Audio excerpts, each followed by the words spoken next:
आदरणीय सभापति जी, सत्ता किसी की भी हो, सत्ता में कोई भी हो, लेकिन देश के सामर्थ्य को कम नहीं आंकना चाहिए। हमने देश के सामर्थ्य का पूरे विश्व के सामने खुले मन से गौरवगान करना चाहिए। देश के लिए बहुत आवश्यक होता है। आदरणीय सभापति जी, सदन में हमारे एक साथी ने कहा, vaccination is not a big deal. Vaccination is not a big deal. मैं ये देखकर हैरान हूं, कुछ लोगों को भारत की इतनी बड़ी उपलब्धि नहीं लग रही है।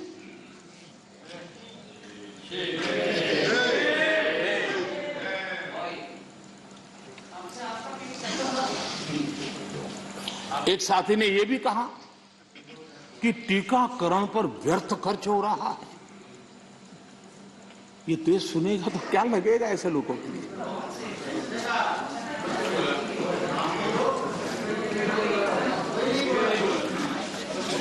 आदरणीय सभापति जी, कोरोना जब से मानव जात पर संकट में पैदा कर रहा है, सरकार ने देश और दुनिया में उपलब्ध हर संसाधन जुटाने के लिए भरपूर कोशिश की है। हमारे देश के नागरिकों की रक्षा करने के लिए जितना भी हमारी सामर्थ्य था, समझ थी, शक्ति थी, और सबको साथ लेकर के चलने का हमने प्रयास किया है।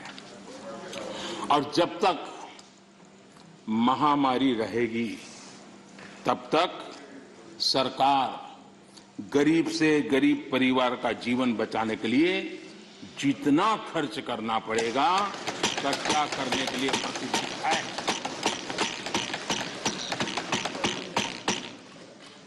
लेकिन कुछ दल के बड़े नेता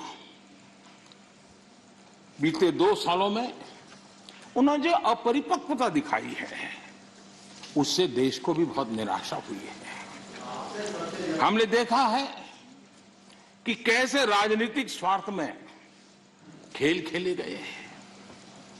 भारतीय वैक्सीन के खिलाफ मुहिम चलाई गई। थोड़ा सोचिए, जो पहले आपने कहा था, आज जो हो रहा है, उसको थोड़ा दोनों साथ मिलाकर देखिए। हो सकता है सुधार की संभावना हो तो कुछ काम आ जाएगा। आदरणीय सभापति जी, देश की जनता जागरूक है और मैं देश की जनता का अभिनंदन करता हूं कि उनके हर छोटे मोटे नेताओं ने ऐसी गलती की तो भी उसने इस संकट के समय ऐसी बातों को कान पर लिया नहीं और वैक्सीन के लिए कतार में खड़े रहकर अगर ये न हुआ होता तो बहुत बड़ा खतरा हो जाता। लेकिन अच्छा हुआ, देश की जनता कुछ नेताओं से भी आगे निकल गई। ये देश के लिए अच्छा है। आदरणीय सभापति जी, इस पूरा कोरोना कालखंड एक प्रकार से फेडरल स्ट्रक्चर का उत्तम उदाहरण मैं कह सकता हूं। 23 बार शायद किसी एक प्रधानमंत्री को एक कार्यकाल में मुख्यमंत्रियों की इतनी मीटिंग करने का अवसर नहीं आया होगा। मुख्यमंत्रियों के साथ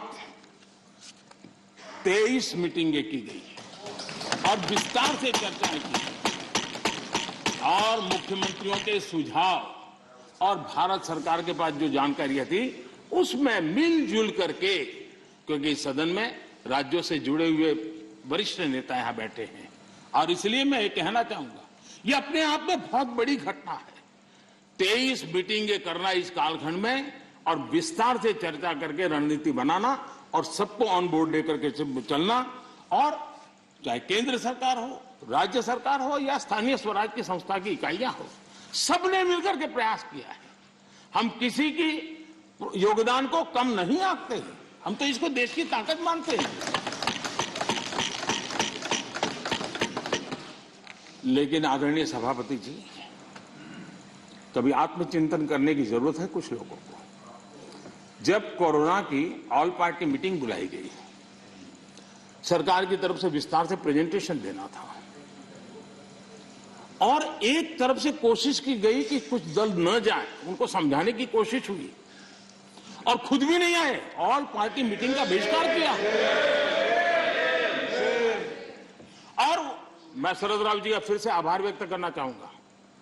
शरद राव जी ने कहा, देखिए भाई, ये कोई यूपीए का निर्णय नहीं है, मैं जिसको कह सकता हूं मैं कहूंगा। और शरद राव जी आए, बाकी टीएमसी सहित सभी दल के लोग आए और उन्होंने अपने बहुमूल्य सुझाव भी दिए। ये संकट देश पर था, मानव जात पर था, उसमें भी आपने बहिष्कार किया। ये पता नहीं आपके एडवाइस की कौन है जी, कौन कहां से आप सलाह लेके आते हैं, आपका भी नुकसान कर रहे हैं जी। देश रुका नहीं, देश चल पड़ा, आप अटक गए। और हर एक को आश्चर्य हुआ, सब लोग, आप दूसरे दिन के अखबार देख लीजिए, क्या आपकी आलोचना हुई है, क्यों ऐसा किया।